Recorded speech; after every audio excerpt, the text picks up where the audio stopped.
The views and opinions expressed in this podcast are solely those of the individuals participating in the show. All persons described or mentioned in the podcast should be considered innocent until proven guilty in a court of law. This podcast contains subject matter such as violence and graphic descriptions along with adult language, which may not be suitable for all audiences. Listener discretion is advised.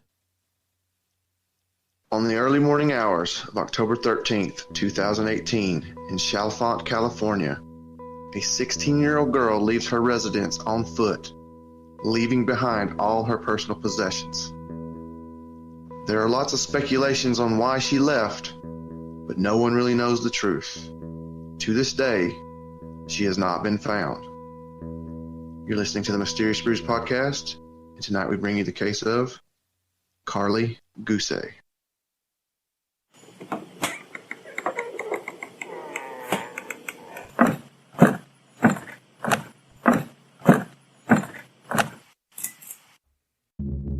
When she was missing, I don't quite understand the whole thing. I was in my hot tub room. It was probably about 6:30, 7 o'clock. This happened a couple of years ago, so I'm just trying to guess at it. But I'd say between 6:30 and 7. And it was kind of chilly that morning, I remember. And for some reason, I looked out towards the street. I have big windows in the hot tub room. So I looked out towards the street, and I thought, that's unusual. There's a young girl walking by. She had long brown hair.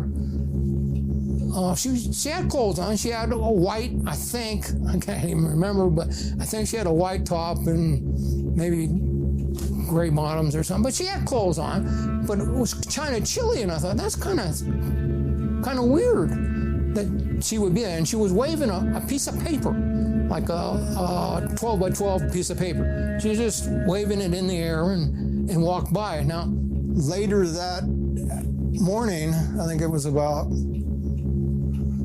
8 o'clock maybe, I'm guessing probably, that her mother says, have you seen my daughter? And I told her the story that I had just seen a girl walk by, but I didn't know it was her. Oh, that was her. I think you were the last one to see her. I said, well, I don't know. Well, I'll help you go look. So at that time, I had a side-by-side motorcycle.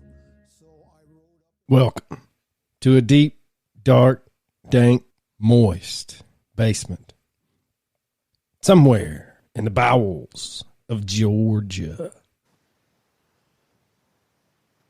Well, Coach, we dodged the bullet on the weather.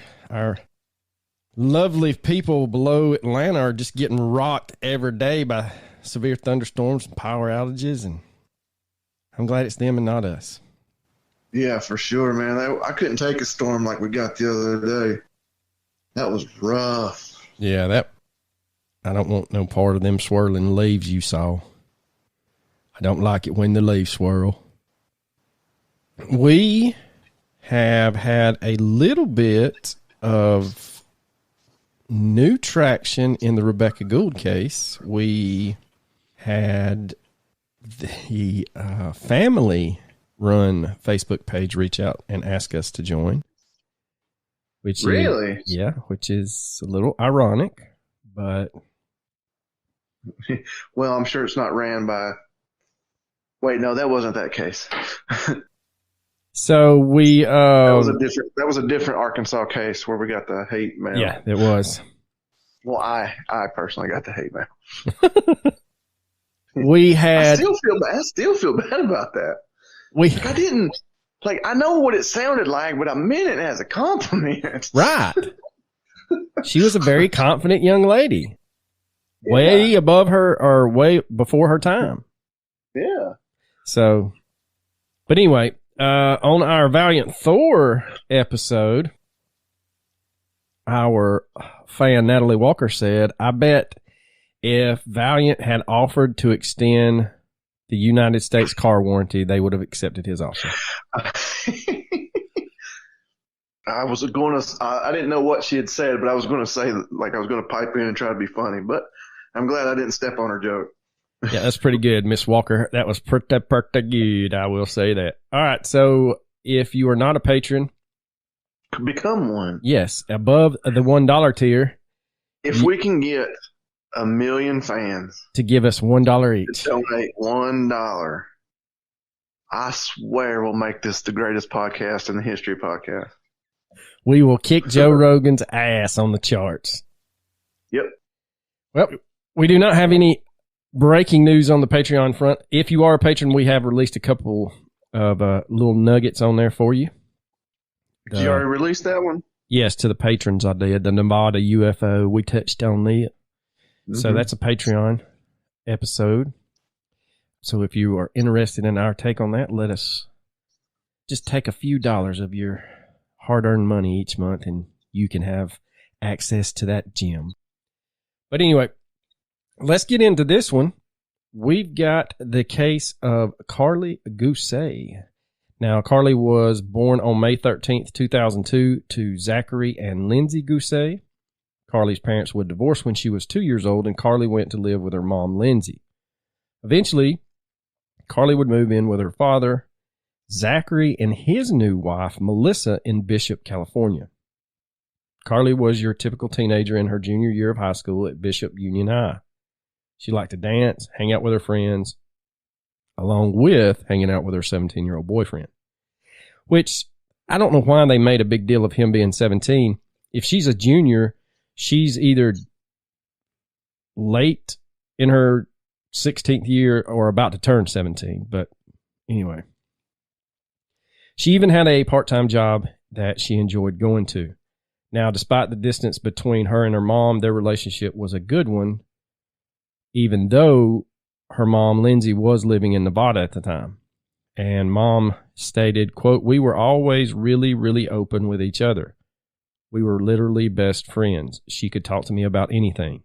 She is such a sweet girl, and she is so funny," end quote. Now, in August of 2018, Zach and Melissa would purchase their dream home in White Mountain Estates, just south of Chalfont Valley, California. On Friday, October the 12th, 2018, Karlie told her dad and her stepmom, Melissa, that she was going to a high school football game, but just like most of us when we were teenagers, that's not where she was headed to. She was headed to a house party in Bishop with the boyfriend. Now, while at this party, she would smoke some marijuana, which she had done before. No. Yeah, I was almost going to say something, but it would have tripped up the other. In this day and age, we still doing the drugs. Still doing it. It seems so ridiculous to me how it's not legal. I agree with you. Like, come on, how much tax dollars are we missing out on? Look at the state of Colorado. Yeah. If the state of Georgia would legalize marijuana, my hometown would probably generate $1 billion tax revenue every year in my county alone, my home county alone. Oh, I agree. When I came back from college, I think I was the only one that didn't smoke. And the only reason why I didn't smoke is because it started giving me panic attacks. Because I used to smoke that shit all the time.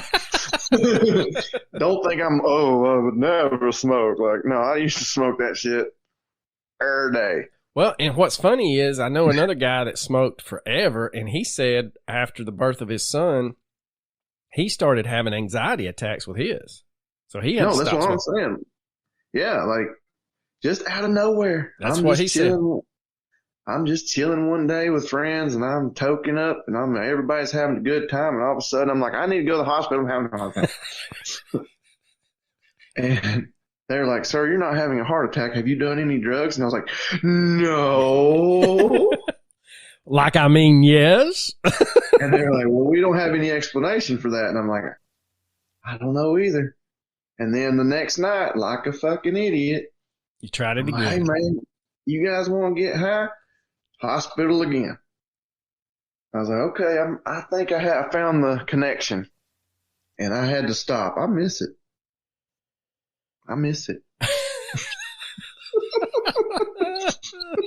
Oh, I'm dying over here. All right, so around 8 p.m. that evening. Let's get back to the horrible cases. Yes. Sorry, join us on Bud Brews. As we discuss the purple ganja. Yeah. So around 8 p.m. that evening, Karlie would call her stepmom Melissa and ask if she could pick her up. When Melissa arrived, she saw Karlie running down the street. Quote, she was really pale, looked like a ghost. Her pupils were really dilated, end quote. Karlie would confess to Melissa that she was high. Earlier in the year, Karlie's grades had dropped and she had gotten into trouble for coming to school high. She just can't have a good time anymore. Nope. Damn administrators with their rules. I know.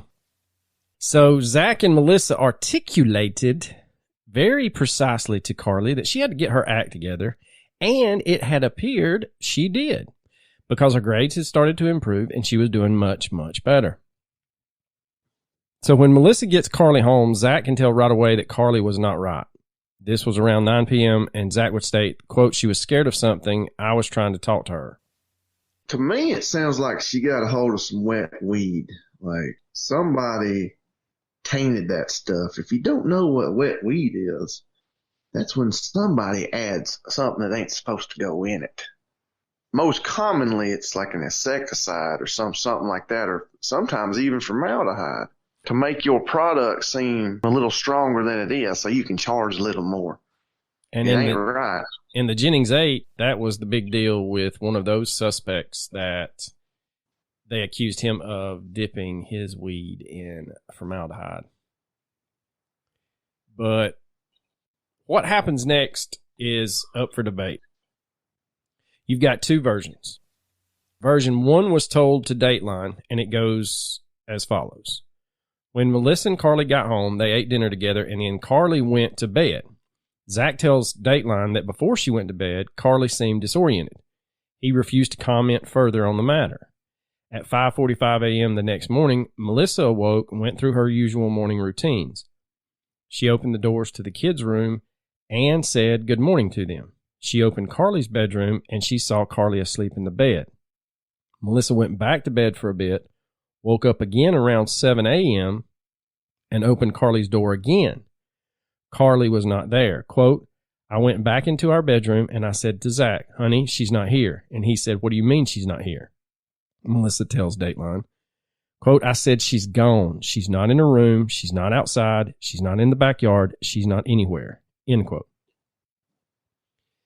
Now, take that with a grain of salt, because we know what we experienced with the Dateline episode on Rebecca Gould's case.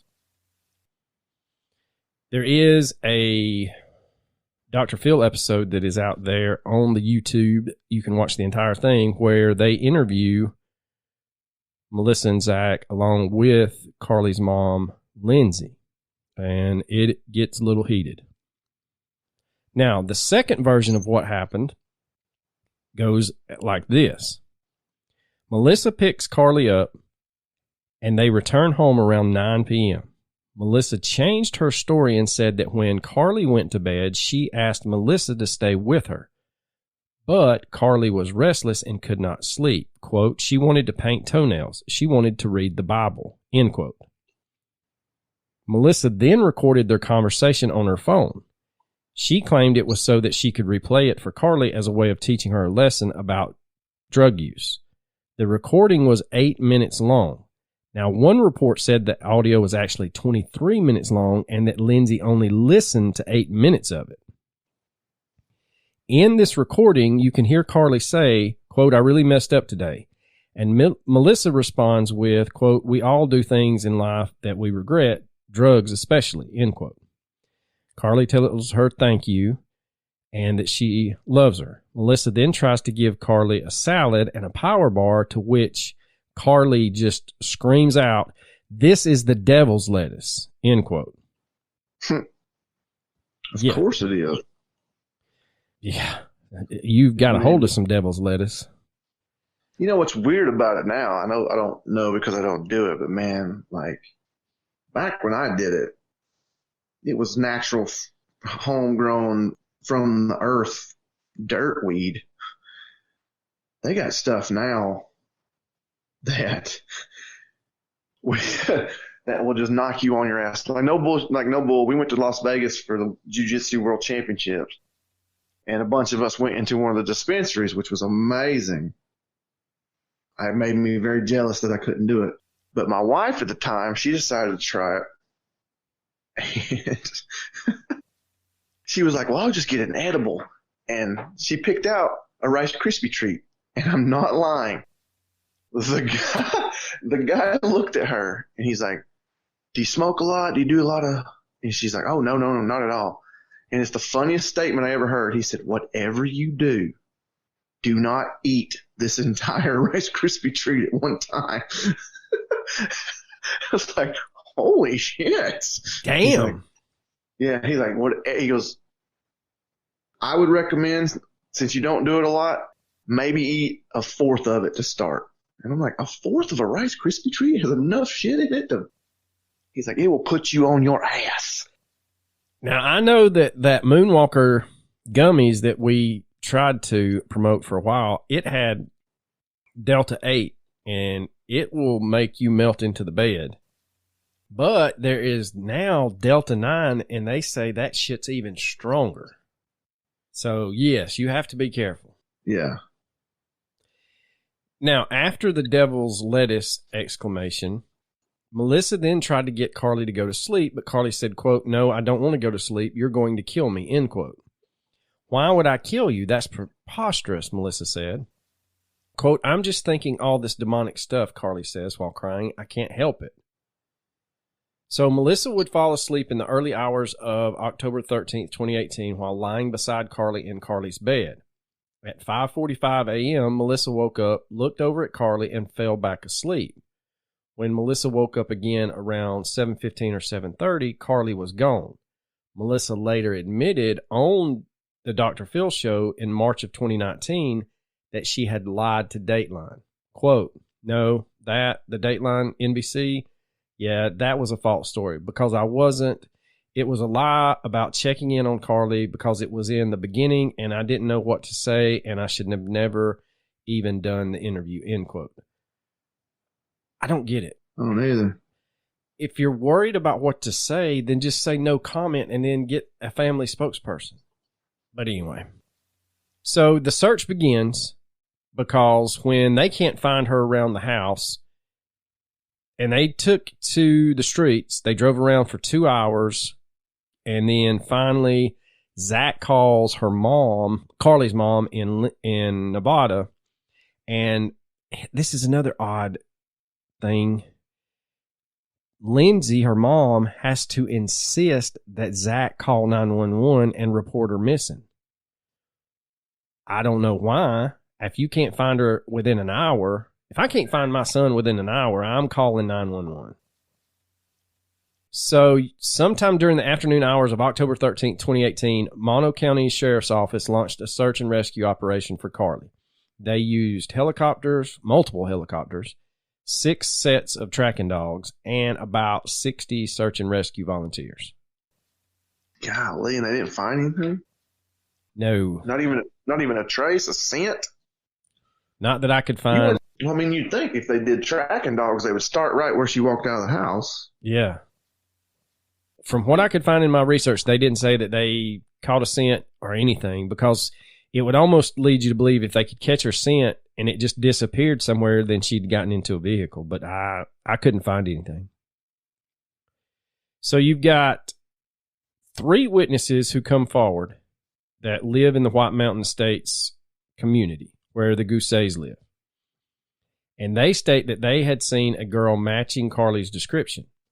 One witness, Mr. Richard Eddy, 78, was retired and used to work for the Los Angeles County Sheriff's Office.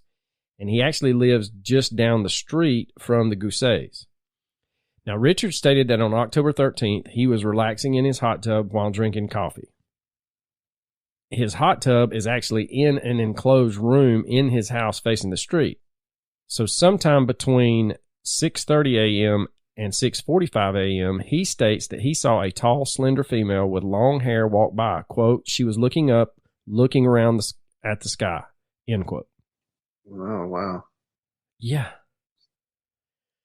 Now, the other 2 witnesses who came forward would remain anonymous, and they stated that they had also seen Karlie in the early morning hours of the 13th of October. One said They saw her near Sierra View Road and Highway 6. The other witness saw her at White Mountain Estates just west of Ponderosa Street, walking towards the direction of Highway 6. Now, Ponderosa Street is the street that Karlie lived on. So all three witnesses have stated that Karlie was wearing a white t-shirt, gray sweatpants, and sneakers.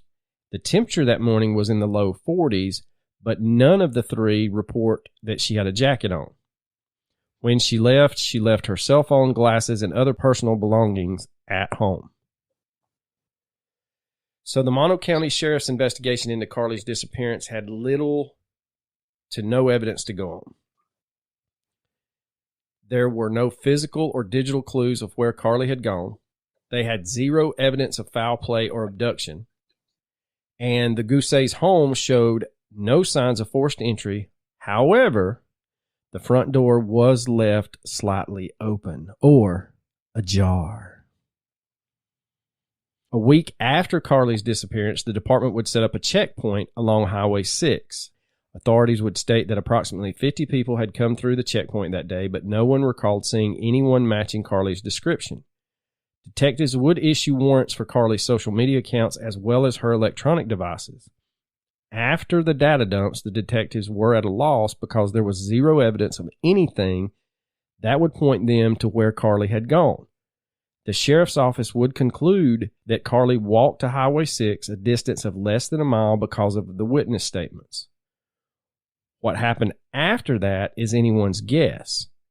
During my research, I could not find anything stating that the sheriff's investigators questioned anyone at that party that night. Now, media reports along with the family stories have changed several times. Zach and Melissa definitely give off vibes of knowing more than they are letting on. And that's basically all of the evidence in her disappearance. So we will get to the theories. The first one is she had had enough of her dad and stepmother and she was going to run away. But the timing is, I mean, I guess that she got reprimanded for doing what she did. It could be an indicator, but I don't know, man. You get in a little bit of trouble. I would like to know more about the background of how many times she'd been in trouble and how much she'd been through and what the type of punishments were would be a good. That's what I want to know. Would be some good information to know. Yeah, because there's no telling how she took the punishment, even though her dad and stepmom state that she had turned her stuff around and was making better grades and hadn't gotten in trouble. You still want to know how she reacted to it. Yeah, and I mean, disappearing without a trace and never coming back. I mean, it could be that she was tired of it and ran away and then ran into foul play because she's what, 16? Yeah, that's what at the time of her disappearance, I think she was 16. What 16-year-old has enough resources to create a new life? You know? Not many that I know of. Hell, my 17-year-old don't even have enough. Okay, so getting back to the runaway thing, did she just simply run away? People point to her not taking any of her belongings as a reason to discredit this theory, but several runaways have simply just walked out of their current situation. This would hold some water if Karlie had someone waiting to pick her up near Highway 6. We cannot take what her dad and stepmom state about her home life because we do not know what actually went on inside the house, and they have changed their stories multiple times, at least twice that are documented, more alluded to online. There could have been other reasons that she wanted to leave her current situation, or she may have just walked out thinking that she had a friend that would take her to her mother's in Nevada. Then you have to look at the abduction scenario. So we know that at least 3 people saw her walking towards Highway 6. It's clearly plausible that someone took advantage of the fact that she was walking alone in the early morning hours. Now, the website Caltrans states that roughly 200 cars per hour drive through the section of Highway 6 that Karlie would have been on. On a Sunday, you're looking at a lot less than that, but it's still in the excess of 130 cars per hour. So somebody had to see something unless she had someone waiting for her. You'd think so, but maybe she did. I mean, the fact that no one saw anything, I mean, could indicate that she had a ride. Well, then we have to get into, was she trafficked? Oof. I mean, it's possible. Could someone... Keeson Roberts walked out of a Flying J and is never seen again. She could have decided to run away, and the first person is like, hey, do you need a ride? I'll take you wherever you need to go. Yep. And that's why she's never been seen again. It's sad. It's horrible to think about, but it could be true. Could someone have lured her away with the promise of something like a modeling job or a photo shoot? We know that human traffickers are on social media and other online forums that teenagers and children frequent. Maybe someone contacted her through a social media account and started an online relationship. She could have deleted that conversation the morning she left, and that would take into account the fact that investigators could not find anything.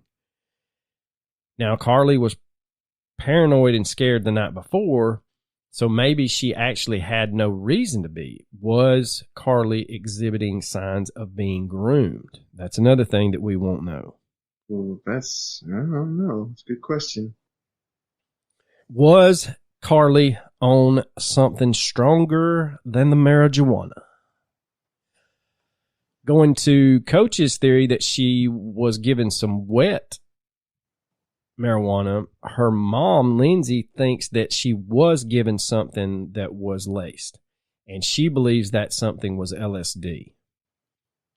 Now, a source close to the investigation said that police tested the marijuana and nothing else was in it. They didn't say how they found the marijuana, who had it, or anything like that.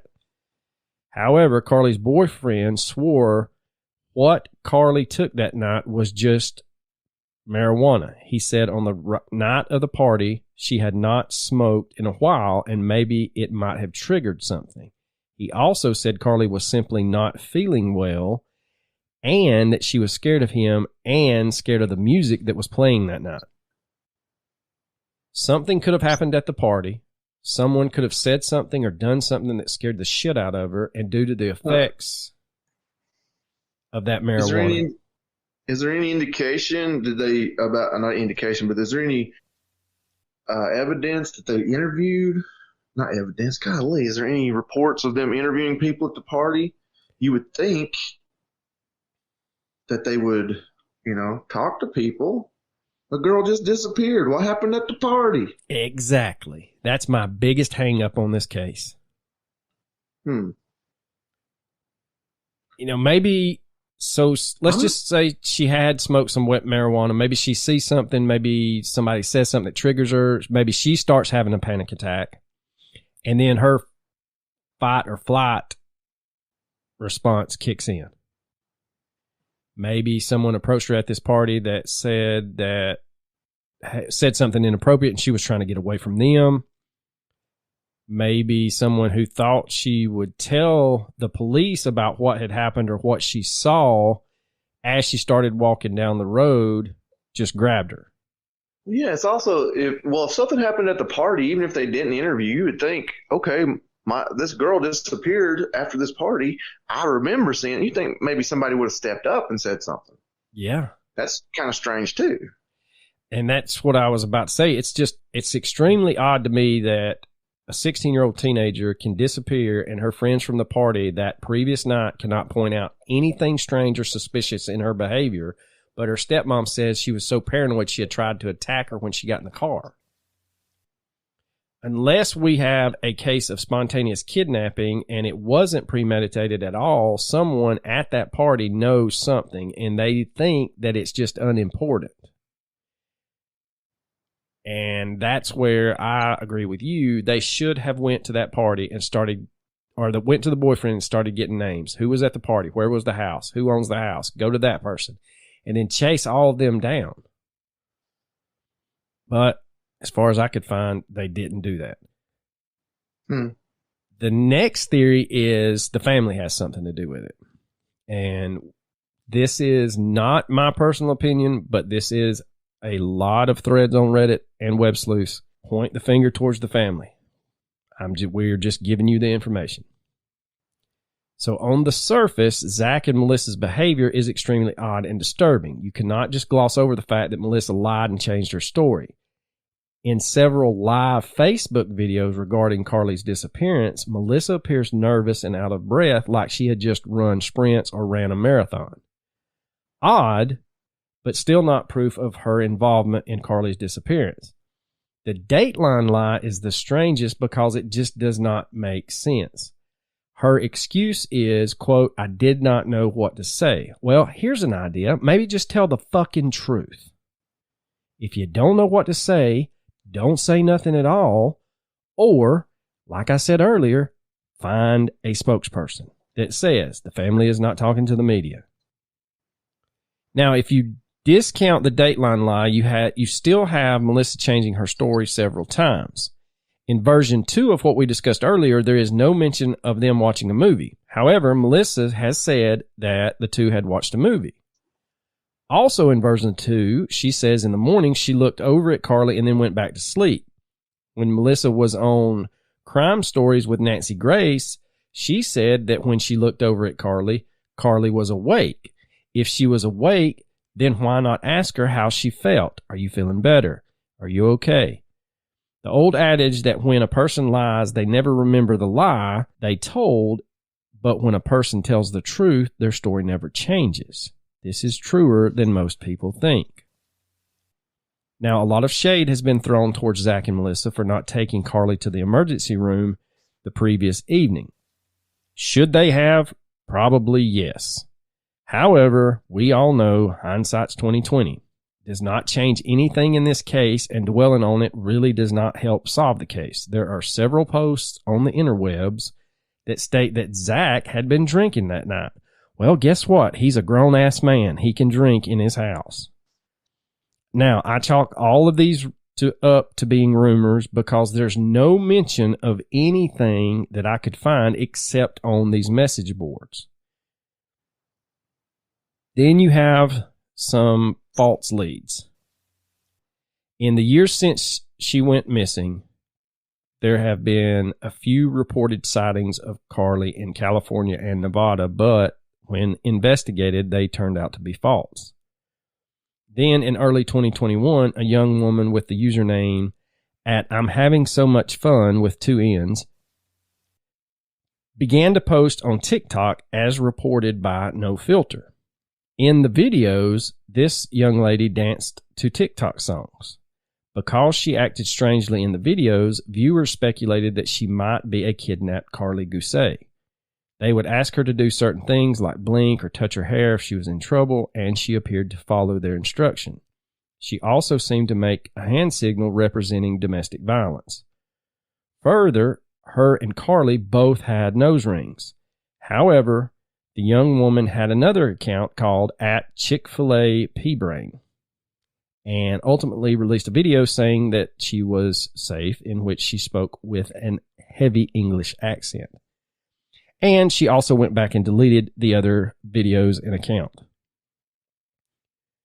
The Mono County Sheriff's Office also responded to the theory on Facebook. Quote, "Many have sent information regarding TikTok videos which feature a girl who looked like Karlie. There is a resemblance, but we have confirmed with Karlie's family that is not her," end quote. That was a press release on January 5th, 2021. Now, another alleged sighting is that of a man on a dirt bike, and you can find this video on YouTube. You can clearly see a teenager. I couldn't find the video. I closed out of that Reddit thread. I'll have to see if I can find it. I tried my best. Yeah, first time I saw it was on TikTok. And what's funny is we had been discussing doing this case via Messenger, and then all of a sudden it pops up on my feed, and I'm like, Well, I found the video. I've seen the video, but it was on like a list video that I was watching on YouTube about like mysterious missing people caught on tape, something like that. But I couldn't tell you which one. I've watched so many of those things.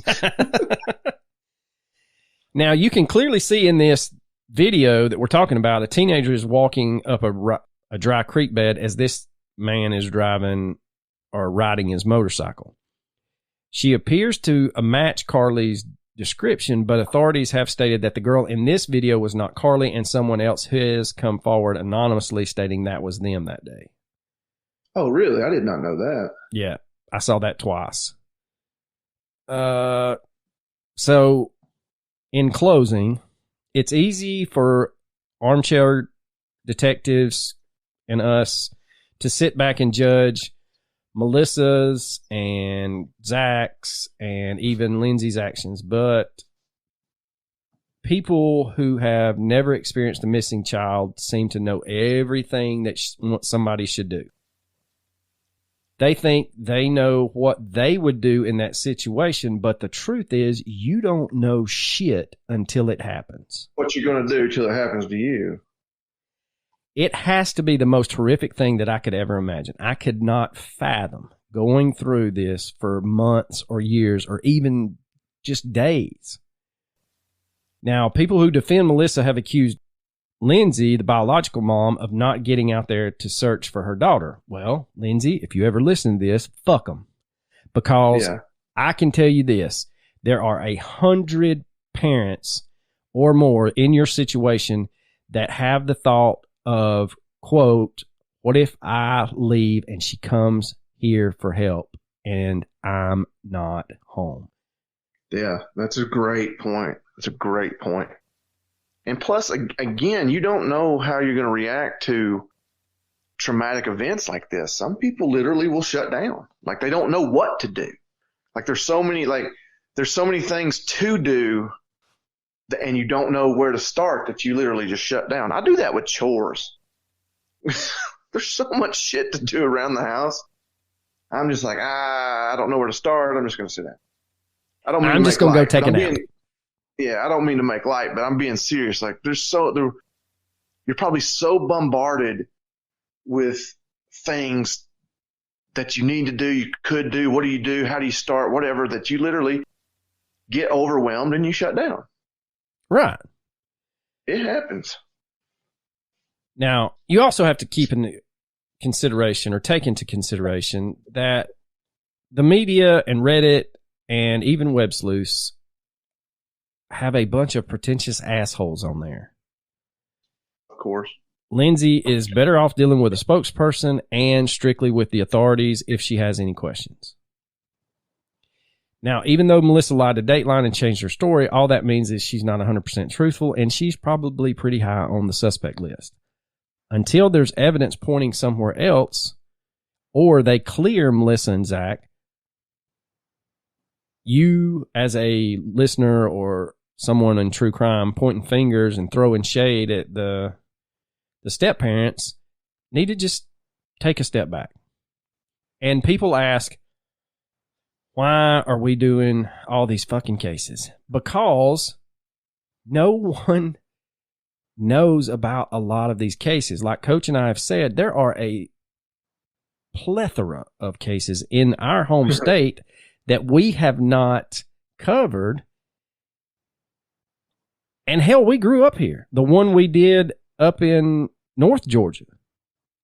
I mean, hell, I had just started teaching, and I don't remember ever hearing about that. No, the Keeslin Roberts case, which is, I mean, that's my hometown. I didn't know about it till I saw it on YouTube. Right, and that's what we're saying. Like, we grow up, like, in that situation. He's literally in the same town. He had no idea about it.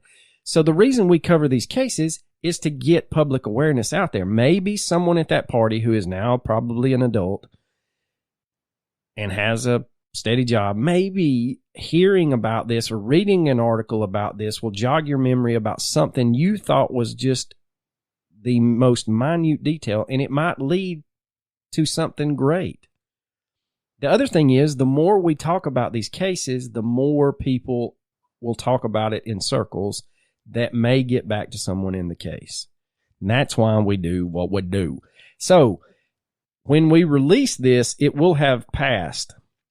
And I'm pretty sure that she will not listen this long. But any of our fans out there, please know that Miss Jennifer Buchholz, her birthday is Friday, June 16th. And so if you are listening to this after the fact, get on there and give her a great happy birthday, because she has treated us very, very well and sent us some great cool new stickers with a QR code that jumps to our podcast. And she even made 3 of them just for Coachy.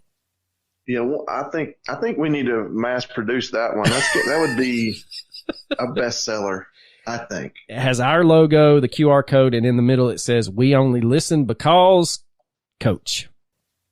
Damn straight. So many do. It's really sad, like how much hard work you put into this shit. You edit it, you research it, you edit it, you upload it, you do everything. And I'm just like, fart joke, insert fart joke here. He's the beautiful face. I'm just the hardworking man. Well, do you have a theory on this, young man? I think she got some wet weed, honestly, and she had some sort of psychosis. Well, somewhere I had read, I looked at a bunch of different websites, but somewhere I had read that her mom thinks she overdosed to the point where the psychosis took effect, and then she was still under that psychosis and may have wandered off and just perished into the nearby area. I've not looked geographically where it's at, but I'm sure it is possible. And we've covered several cases where the area searched, just outside that search area is where they locate the body several years later. So it may be one of those issues. But who knows? I do agree with you. I think she got a hold of some bad shit. With her walking that early in the morning, unless she got into a car with someone she knows, there's a good chance if she was still under the effects of that psychosis or the weed, she could have just taken the first person that offered to take her to get something to eat or take her home, or like you said, "Hey, baby, just hop in the car. I'll take care of you, or I'll take you wherever you need to be," and then it's over. Yep. That's all it takes. Yeah. Unfortunately, you're right. Well, Coach, you got a recommendation for the great people out there? I'm just going to go to the old standby and recommend you find our private group, see some of the greatest memes on earth, some of the best, most interesting articles I can find, and other contributors doing wonderful things. Go to groups, type in the entire Mysterious Brews podcast to find us. If you just do the search bar Mysterious Brews, you'll find our public page, which we just post the episodes on there. We don't really interact very much. But if you do groups, Mysterious Brews podcast, and join, you'll have some laughs and you'll have some mysteries. You know, you never know what'll happen. That's right. I mean, we have some super fans on there that post some gems. Yes, we do. They're hilarious. Our boy Heater is one of them, but we also have another young lady that she's been killing it here lately. So yeah. I'm going to recommend Dr. Stephen Greer's YouTube page. And on that page, he is just this week, Monday, June 12th, they had the National Press Club event on UFOs and the Disclosure 2.0 event. And there are a lot of crazy ass things that were released. Now, the video is 3 hours long, but it has multiple speakers on it. And if you are interested in that disclosure or you've watched his other videos, it is highly, highly interesting. So that's my recommendation. Well, Coach, do you have anything else to add to this lovely, lovely day? You know I don't. Deuces.